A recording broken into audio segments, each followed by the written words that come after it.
The kindest person you know is also the most controlling. They've spent a lifetime perfecting a system of influence so subtle you've mistaken it for generosity. By the end of this video, you will see this system for what it is: a sophisticated survival strategy designed to manage threats and shape the behavior of everyone around you. And you'll understand how this hidden operating system is silently preventing you from having a single, truly honest relationship. This deep-seated pattern is learned before you can even form conscious memories. It begins with a simple, primal calculation. As a child, your survival depends entirely on the connection to your caregivers. You quickly become a master scientist of your own home, running thousands of tiny experiments. What happens when I cry? What happens when I'm quiet? What happens when I express a need versus when I anticipate theirs? You learn which behaviors earn you safety, connection, and care. If expressing a direct need is met with a caregiver's anger, anxiety, or withdrawal, a critical lesson is encoded. That lesson is, my needs are a threat to my connection.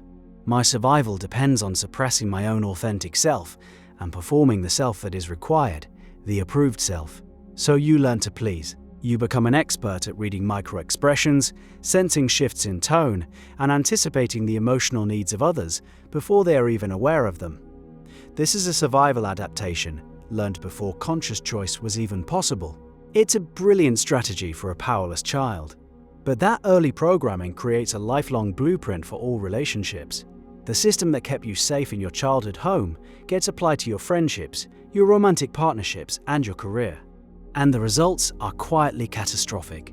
Because the original goal of the system was keeping you safe from emotional harm. The original goal was avoiding abandonment, the primary function of people predictable. It's an attempt to control the uncontrollable by eliminating variables. If you can anticipate and meet someone's needs before they ask, you prevent them from having a negative emotional reaction. You preemptively diffuse a conflict that might not have even happened. You are managing their internal state to protect your own. It's a constant, low-level form of social engineering. The friend who always agrees to your plans isn't just being agreeable, they are removing the possibility of a disagreement that they feel unequipped to handle.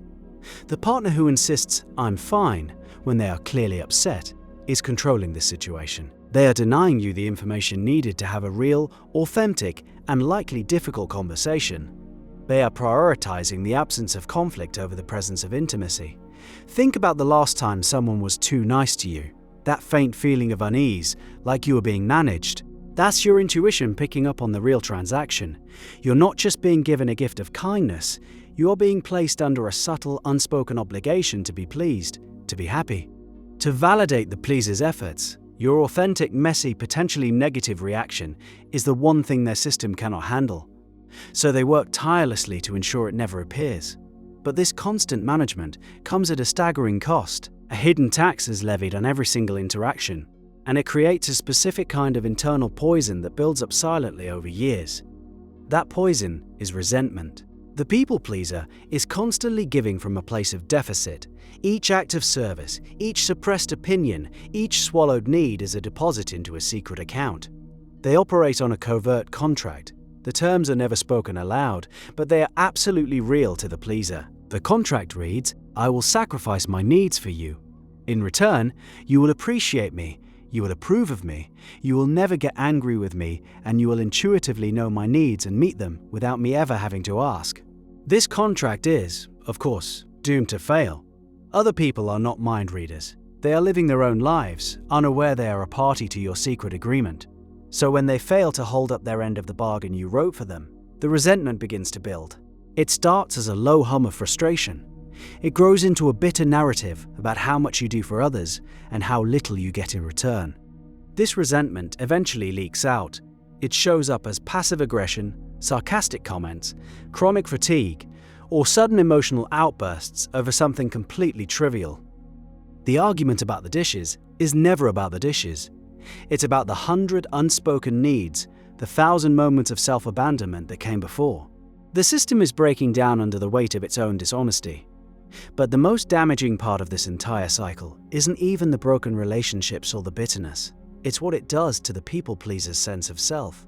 It hollows them out from the inside. This leads to a state psychologists call identity diffusion, When your entire personality is a collection of curated behaviors designed to be acceptable to others, who are you when you're alone? You become a social chameleon, flawlessly adapting to each environment. With one group of friends, you're the funny, outgoing one. With another, you're the serious intellectual listener. With your family, you revert to the role you learned to play as a child. You lose the thread of a core, stable self. Your own preferences become faint echoes of what you think the people around you prefer.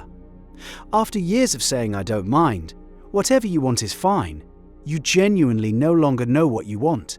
When was the last time you made a decision, a real one, without first running a complex simulation of how every single person in your life would react to it?